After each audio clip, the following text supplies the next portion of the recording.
Julius Robert Oppenheimer foi um dos físicos mais importantes da história.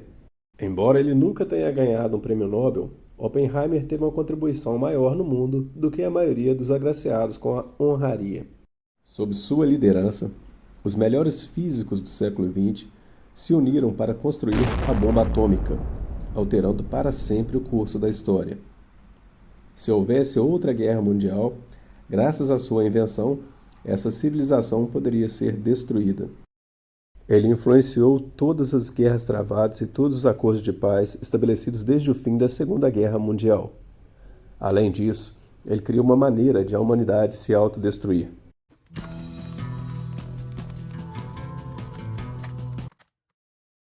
Quando tinha 21 anos, Robert Oppenheimer colocou uma maçã misturada com produtos tóxicos na mesa de seu professor de física, Patrick Blackett. O professor era um experimentalista e encorajava Oppenheimer a se dedicar mais a esse tipo de trabalho, mesmo ele não gostando. A maior parte do trabalho de Oppenheimer era gasta em um canto do laboratório subterrâneo de J.J. Thomson, tentando criar filmes finos de berílio para estudar os elétrons. No entanto, Oppenheimer não tinha habilidade nesse trabalho e logo começou a evitar suas responsabilidades no laboratório, preferindo ouvir palestras e ler revistas de física.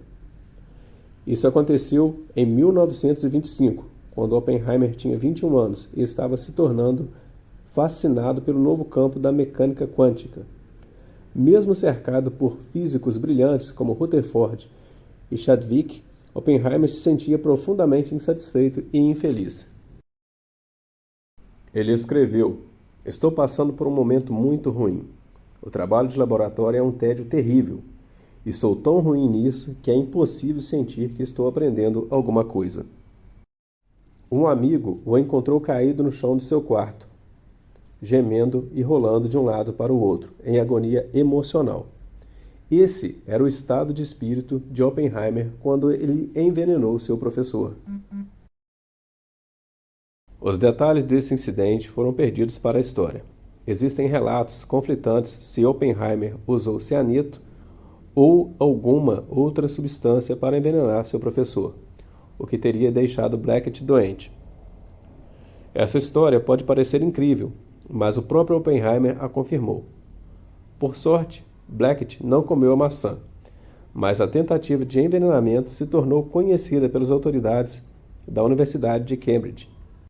Os pais de Robert estavam visitando os Estados Unidos na época e Julius Oppenheimer conseguiu pressionar Cambridge a não apresentar acusações criminais. Devido à influência de sua família, Robert não foi expulso de Cambridge, mas a condição imposta foi que ele participasse regularmente de sessões de aconselhamento com um psiquiatra em Londres.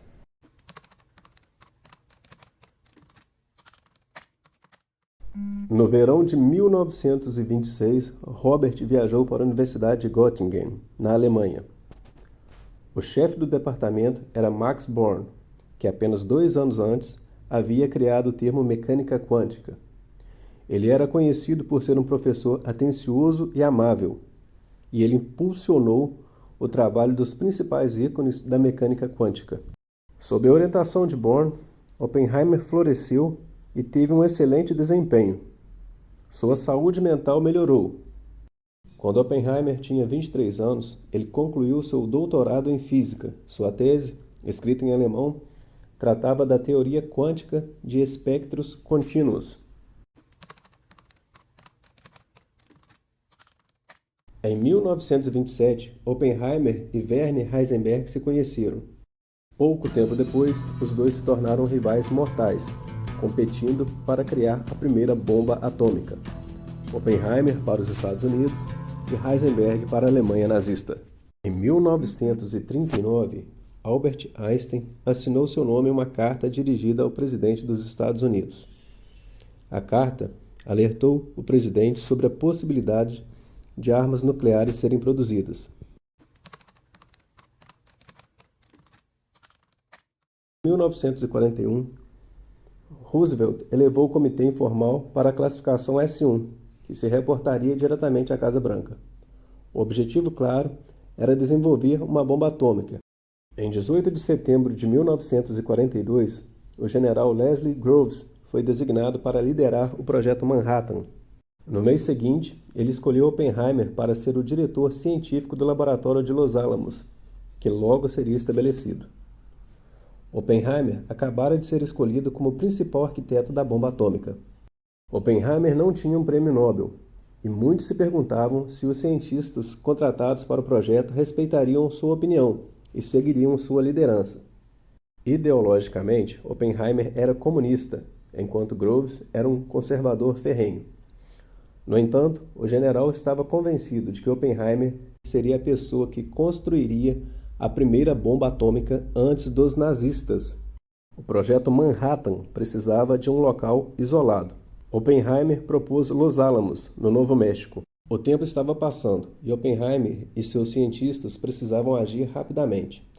Já era 1941 e Truman desejava testar a arma antes do início da Conferência de Potsdam, onde ele, Churchill e Stalin se reuniriam para planejar o pós-guerra. A conferência começou em 17 de julho, e a data mais próxima possível para que tudo estivesse pronto para o teste da bomba era apenas um dia antes. Foi então que o teste foi agendado, com o codinome Trinity. Na noite anterior, Oppenheimer estava nervoso. Havia tantas coisas que poderiam dar errado. Em 16 de julho, às 5 horas e 29 minutos, a primeira bomba nuclear do mundo foi detonada. Apenas 6 quilos de plutônio criaram uma explosão equivalente a quase 25 mil toneladas de dinamite. As montanhas do Novo México foram iluminadas com mais intensidade do que durante o dia. A onda de choque foi sentida a mais de 160 quilômetros de distância. A nuvem, em forma de cogumelo, subiu 12 quilômetros no céu. Estava tão quente que a areia do deserto derreteu, formando um mineral vítreo, agora conhecido como trinitita. Em 6 de agosto de 1945, o Boeing B-29 Flying Fortress lançou um Little Boy, uma bomba nuclear do tipo canhão, com 64 kg de urânio enriquecido. A explosão teve a força equivalente a 15 mil toneladas de dinamite e matou cerca de 70 mil pessoas em Hiroshima. Outras 70 mil pessoas morreram nos meses seguintes, devido a queimaduras e envenenamento por radiação. 3 dias depois, uma nova bomba do tipo implosão foi lançada sobre Nagasaki, matando cerca de 80 mil pessoas.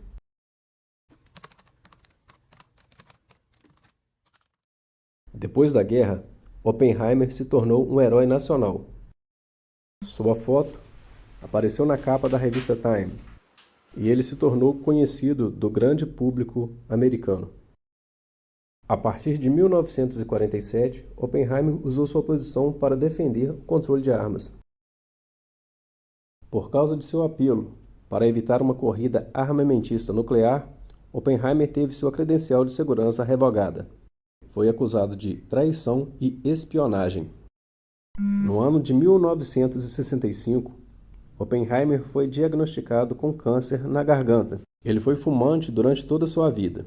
Oppenheimer morreu em 18 de fevereiro de 1967, aos 62 anos. A história do famoso cientista foi brilhantemente contada no livro American Prometheus, escrita por Kai Bird e Martin Sherwin, ainda sem tradução em português. No cinema, a sua trajetória foi contada no filme Oppenheimer, lançado em 2023. O campeão de bilheteria foi dirigido por Christopher Nolan. Oppenheimer foi um visionário, cujas realizações científicas e as implicações éticas de suas descobertas o posicionam como um homem verdadeiramente à frente de seu tempo. Sua influência e legado ainda são sentidos até hoje, e seu nome será sempre vinculado a um momento decisivo da história moderna.